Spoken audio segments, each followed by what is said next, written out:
Olá, Sociedade Digital. Estamos aqui de volta. Eu, André Ricotti, aqui pelo MBA Kids, conversando sempre com a Ieda. Tudo bem, Ieda? Tudo bem aí. E a Patrícia. Olá. Minhas amigas da Cápsula. Vamos conversar mais? A gente está devendo aí, né? O pessoal tá aí reclamando que a gente parou de postar. Vocês desculpem que às vezes a agenda vai complicando. Não parece fácil, mas não é, né?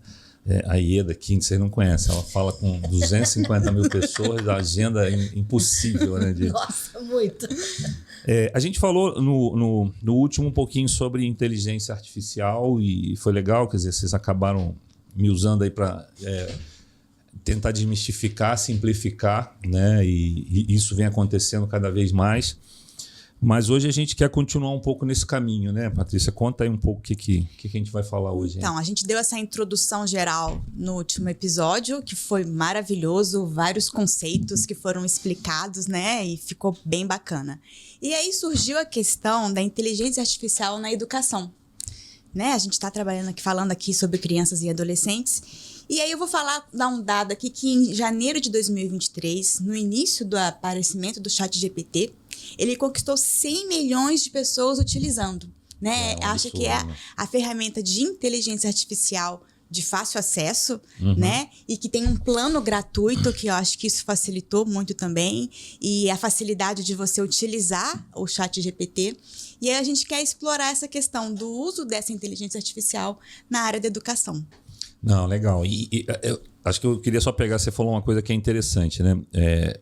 Essa parte gratuita, porque a maioria das pessoas acabam descobrindo depois, né? Porque tudo é pago.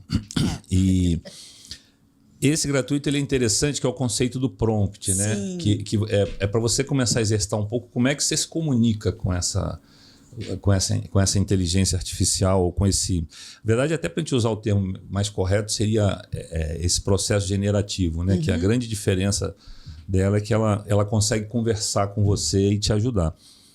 E aí, quando você começa a olhar para isso na educação, eu acho que esse processo, eu vou dizer até que ele está engatinhando, porque eu acho que imagino que as escolas também ainda não sabem bem como utilizar, e até mesmo o material, né? Porque se você pegar hoje o que o aluno aprende na escola, está completamente daqui a pouco desatualizado com o que ele vê aqui fora, né?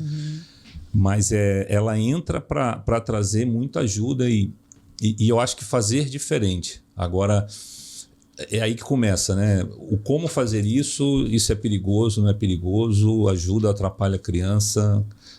Como é que vocês também veem um pouco disso aí? Eu acho que existem 3 teorias, vamos dizer assim, quando a gente fala em educação. Tem aquele pessoal que fala que é neutro. É só uma ferramenta que depende de como a gente vai utilizar. Tem aquele pessoal que fala, olha, copiar e colar proibido, nós não vamos utilizar. E tem aquele pessoal que é mais progressista, que fala, não, ela veio para ajudar, para auxiliar, que é realmente o que está, né? Que eu acho que nós 3 aqui estamos em comum acordo que é mais ou menos isso. Mas a visão que a gente tem hoje, perante a escola, eu enxergo assim, né? Eu enxergo como essas 3 vertentes, vamos dizer, do uso da IA. Eu vou até repetir um pouquinho do que a gente já falou, e eu acho que é importante, em cima do que você falou, para desmistificar. Porque também tudo hoje virou IA, né? Tudo parece que o tempo todo... E como a gente já assistiu, é um pouco do nosso tempo, né? Dependendo de quem está vendo lá, lembra aquele filme do Schwarzenegger, né? Que as máquinas dominam, tudo. Parece que a gente está sempre brigando com alguém que é malvadão e vai prender a gente. Mas o conceito em si, se você parar para pensar, enquanto você falava, eu me lembrei lá acho que da nossa aqui, né? Acho que a Patrícia é um pouco mais nova que a gente, mas eu usei Barça para fazer pesquisa. Eu usei, tá? E aí, se você parar para pensar, o que você tinha? Você tinha uma base de conhecimento. Só que essa base de conhecimento, que era grande, né? Porque se você pegar essa coleção da Barça toda, ela era enorme. 12 livros? Quer dizer, você tinha um conhecimento que alguém parava, guardava aquele conhecimento, alguém produzia, alguém comprava e a gente consumia aquele conhecimento. Então, a necessidade do aprender e conhecer em cima de informação sempre existiu. Dito isso, o que é hoje essa IA generativa? Basicamente, é a gente imaginar que essa base do conhecimento, em vez de alguém parar agora e escrever numa Barça, alguém está jogando para um modelo matemático ficar lendo e estudando. Só com a grande diferença que é em tempo real. Então, a diferença da Barça é que você tinha que esperar um ano todo, sair a edição nova para você trocar e... Atualizada. Agora, eu estou falando isso só para poder até contextualizar, tá?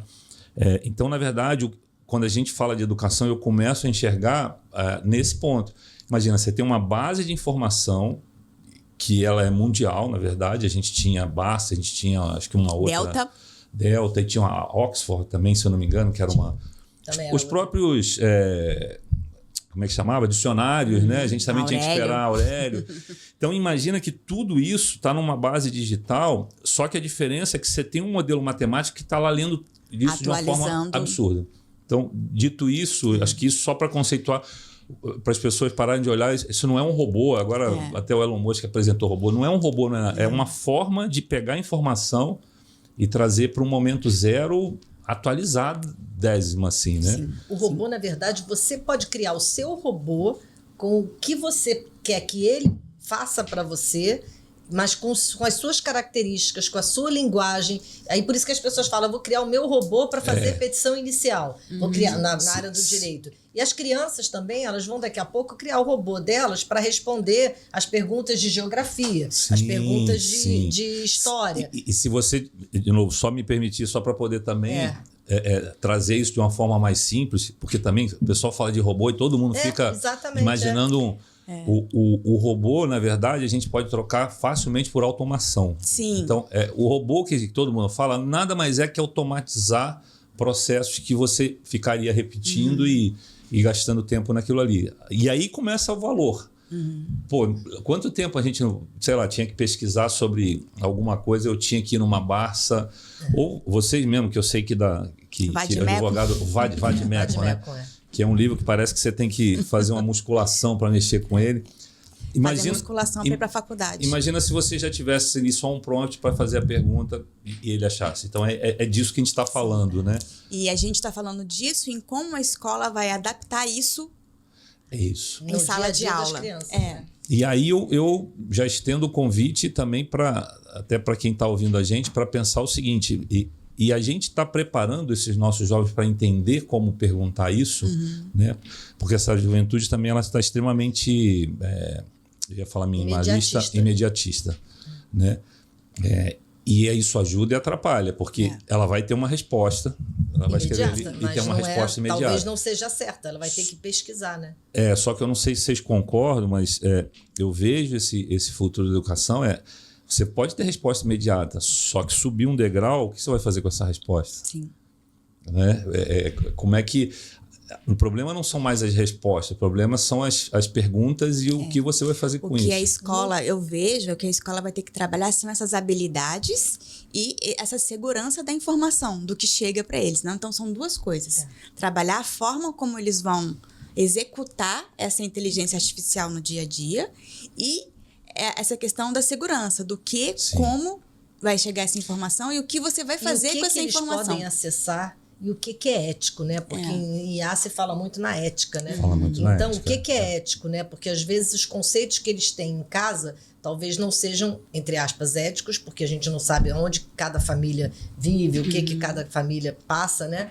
E aí isso vai ser muito importante também. Na minha época tinha moral cívica na escola, né? Eu acho que vai voltar a ter vamos voltar com certas disciplinas, ética, entende? Tem ética na advocacia, tem ética na medicina, agora vai ter ética na escola também, porque ao usar a inteligência, exatamente, ao usar a inteligência artificial, eles vão ter que saber de onde que eles estão coletando esses dados, de onde que eles estão buscando, porque o prompt é fácil você fazer, entre aspas, né? Você cria o teu prompt ali prontinho e vai só modificando, e você vai ter que saber perguntar, nunca vai ser tão importante saber o português, a pergunta certa. E os seus limites, né? Eu estou ouvindo você falar, Ieda, me fez pensar aqui,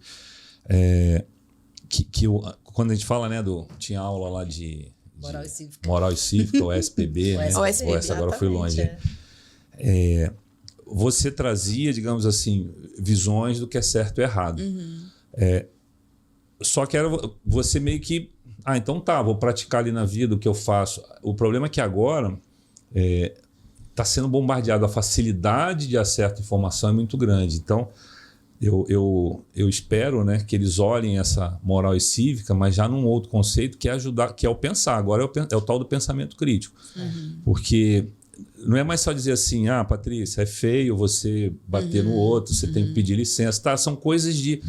Não, mas agora eu tenho que ajudar esses jovens a raciocinar, porque a quantidade de informação que eles vão ter pode ser perigoso até. O que fazer com isso? Né? Até a pressão para eles é grande, porque eles conseguem ver tudo que eles fizerem. E como são imediatistas, nós, né? Vão pegar a primeira informação e já colocar. Né? Então, tem que criar essa...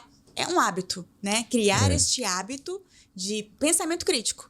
Né? Do que chegou não é a verdade. Que vem aquela palavra que eu esqueci que você falou, que da inteligência artificial, não vou lembrar o nome agora, que pode vir errado, né? Que é a alucinação. A alucinação ela continua sendo discutida, eles têm melhorado, mas ela ainda existe. E outra questão também que eu acho que as instituições têm que pensar muito é na escolha da inteligência artificial, essa questão de viés. Né? Viés discriminatório, viés... Então, assim, a hora que a instituição for escolher, vamos adotar essa inteligência artificial, tem que pensar muito nisso também. Isso tem que ser discutido, né? Eu não tenho dúvida que... e esse é um problema, que você tem dois lados, né? Que um lado vão começar a criar coisas para ajudar professores. Você pode... Hoje, eu vou dizer que é bem fácil você ter... Não desrespeitando, lógico, né? Um professor quase que pode ser uma inteligência artificial para dar o básico, para fazer... Porque, desculpe, tem coisas que o processo é repetitivo. O grande problema é que o grande papel do professor também, conseguir segurar esse monte de cabecinha, né? As suas variações e vontades e saber desafiar, isso uma máquina nunca vai conseguir fazer. E ainda mais na fase de escola, de pré-escola, né? Porque a faculdade, você fazer virtual, tudo é muito bom virtual para a faculdade, mas você já está formado, você já passou por aquele processo todo na escola. Eu acho que, para mim, é essencial a presença da criança na escola, do adolescente na escola, aquele convívio. Aí a gente volta a falar aquela parte de menos tela, né? Durante o recreio, as crianças conviverem, trocarem ideias, porque é isso que vai fazer o teu cérebro trabalhar, né? Porque você vai ter produtividade quando você tiver que fazer uma redação, jogar lá o prompt, depois você sai escrevendo, mas você também precisa ter o raciocínio. Né? Tem que ter, é essencial. E os professores precisam estar preparados para isso. Então, a escola tem que preparar professores, pais, a própria escola, o corpo diretivo da escola tem que estar preparado também, né? Porque eles lidam com todo mundo. Eles lidam com a tia da cantina, com todo mundo. Ela também vai usar a inteligência artificial. Gente. É verdade. Já usa o celular, entendeu? Vai usar a inteligência artificial. Então, não tem como. Não existe diferença de classe social para usar a inteligência artificial. Ela veio para realmente... aí eu volto muito ao caráter humanitário, né? A gente tem que ser humano ao utilizar a inteligência artificial, ajudar o próximo. O coleguinha que está com dificuldade, vamos lá e vamos ajudar. Como a gente fazia... Eu acho que a gente fazia muito trabalho em pesquisa em grupo, e eu acho isso super importante. Porque numa empresa, a empresa tem que trabalhar em grupo, a equipe tem que trabalhar em grupo. Né? A gente que faz treinamento corporativo, a gente vê isso, que quando está todo mundo engajado, né, no mesmo objetivo, a coisa flui melhor. Os erros são menores, os problemas são menores. Então, acho que vai ter que ser uma educação mesmo, políticas públicas, importantíssimo também que tenha políticas públicas. É verdade. Você ia falar alguma coisa, Patrícia? Não, porque você estava falando, estava lembrando aqui, a gente falou de moral e cívica. Tem uma outra que acho que volta a ser muito importante, que está se perdendo, que é a interpretação de texto. Nossa. Porque vocês sabem que eu gosto de brincar. Você não consegue falar o que você quer de primeira vez. Você tem que...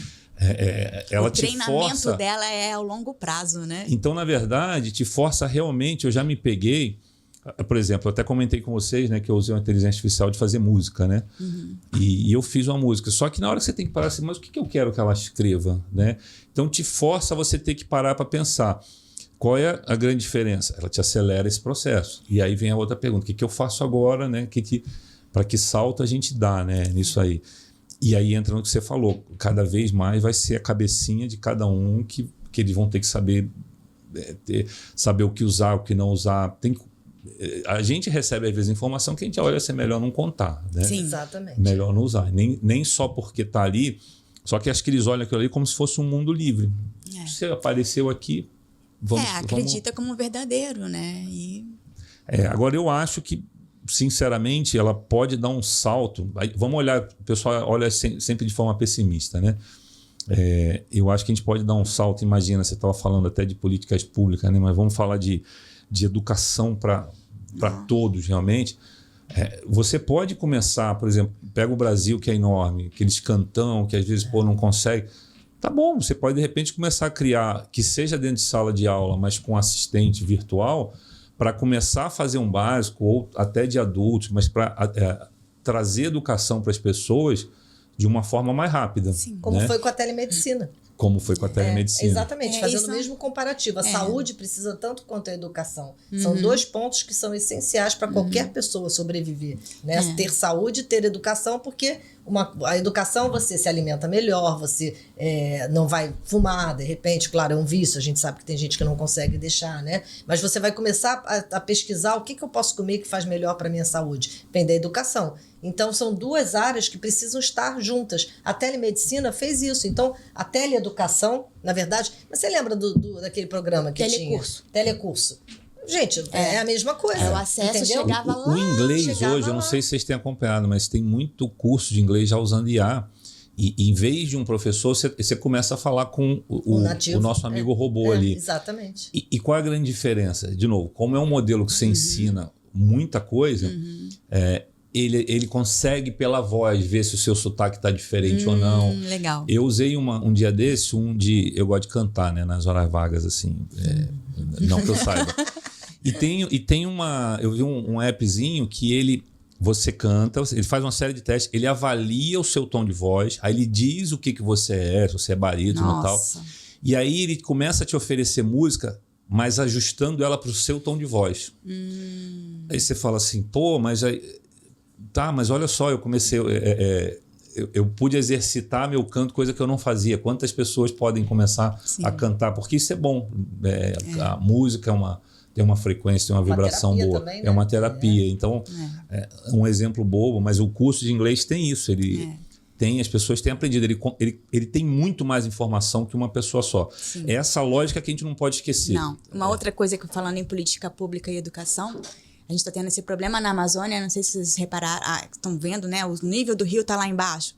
Então, são questões que às vezes você traz para a sala de aula, olha, não estou tendo aula porque eu não tenho como chegar à escola, porque eles se transportam por barco lá. Qual é a solução que a gente pode ter? Pergunta para a IA, né? É um tema que pode ser feito e discutido dentro de sala, de questões do dia a dia da sociedade, desses locais mais distantes, que são...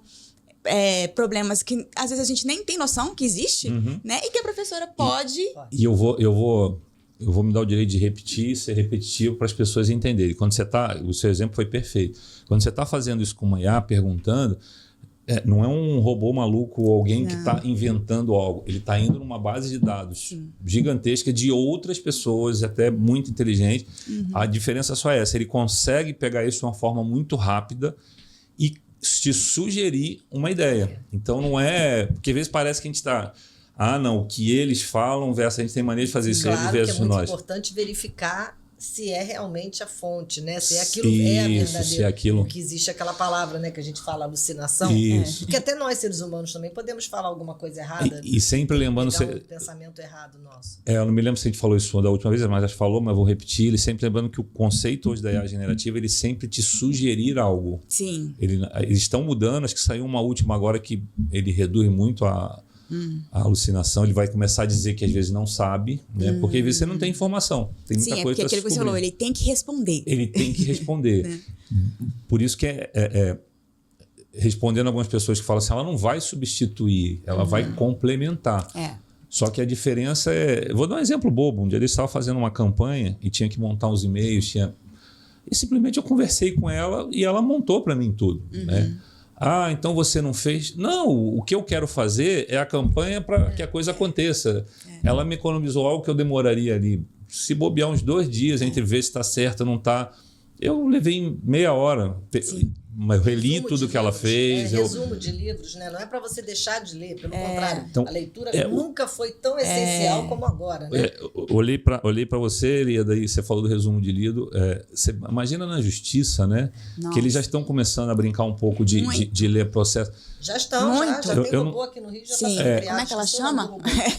Eu não tenho o nome, mas o que mais se reclama é que a justiça é lenta. Por que ela é lenta? Porque é a base da IA. São muitos documentos, é muita informação e eu preciso sempre de alguém que vai ler. Né? E eu me lembro que eu estava participando de um projeto também, não era aqui, mas era lá para Cuiabá. E a ideia era justamente essa, porque eles conseguem fazer isso hoje, é ler e te dar o que é importante, né? Exatamente. E te ajudar, isso também não vai tirar... Pesquisa, a gente no direito faz pesquisa de jurisprudência, pesquisa de doutrinadores que escreveram Então não tem nada, tema. as coisas não são novas, a gente já fazia, a diferença é que agora você consegue fazer isso numa base muito maior e muito rápido. E online. A inteligência artificial online, do né? Supremo Tribunal Federal chama Vitor. Vitor, né? É isso aí. Ela chama Mas o do Vitor. Rio também já tem, mas eu esqueci o nome do Rio. É uma mulher, é um nome de mulher. Aí a única coisa que, né, foi o que você comentou e eu vou sugerir olhando até do lado técnico é que precisa que sejam feitos bons projetos, precisam ter cuidados com as coisas. Exato. Né? Isso não é barato, tá? Existe um negócio, não sei se você já ouviu falar desse termo, que é a tokenização, o pessoal com os tokens, né? Porque utilizamos bastante.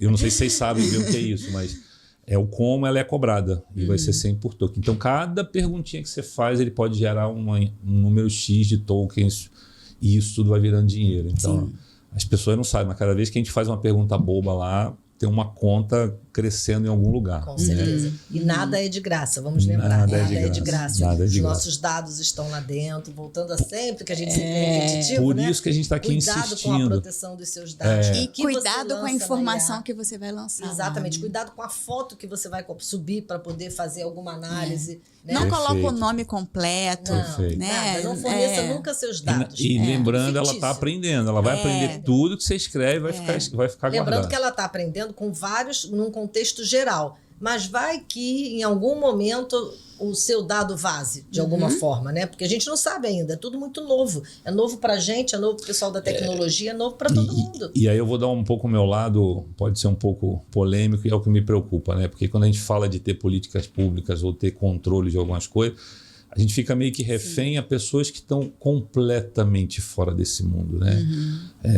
O Estado precisa se equipar, já está, né? Graças a Deus, o nosso Rio de Janeiro, pelo menos, já tem aqui a gente Proderj, né? Já está fazendo um trabalho muito bom sobre já a proteção de dados. A gente tem algumas pessoas que estão por trás ali. Boas. Mas a gente sabe que precisa, até porque a máquina do Estado, do federal, municipal, é uma máquina ainda muito enxuta, né? Tem muitos servidores, tem muitos funcionários, mas ao mesmo tempo também são pessoas antigas que estão lá. Sim. Então tem que haver uma renovação. Como tudo vai ter que ter uma renovação, né? Então, não dizendo que os antigos, os mais velhos não podem aprender, não, pelo contrário. Tem que capacitar, inclusive, né? os 60 a mais estão voltando ao mercado de trabalho, né? Isso. Mas é assim, é unir a experiência dos 60 a mais com o conhecimento dos jovens, com a agilidade que os jovens têm e fazer esse intercâmbio. Eu acho que é essencial. É essencial. Aquele filme, né, do estagiário, acho que é perfeito aquilo. Ele entra verdade. e ele consegue arrumar tudo. Por quê? Porque ele tem uma experiência, uma visão diferente. Mas ele aprende muito também com aquele time. Então, você está dizendo, até para a gente fechar um pouco esse assunto do... E entrar no próximo.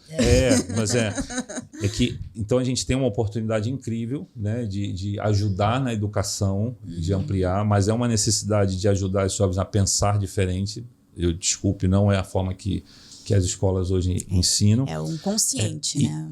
E mais ainda, né, trazendo conceitos de ética, de moral. E de vontade até, e aí puxando um pouco até minha sardinha, né, de empreender no sentido de olhar que empreender é resolver problemas, né?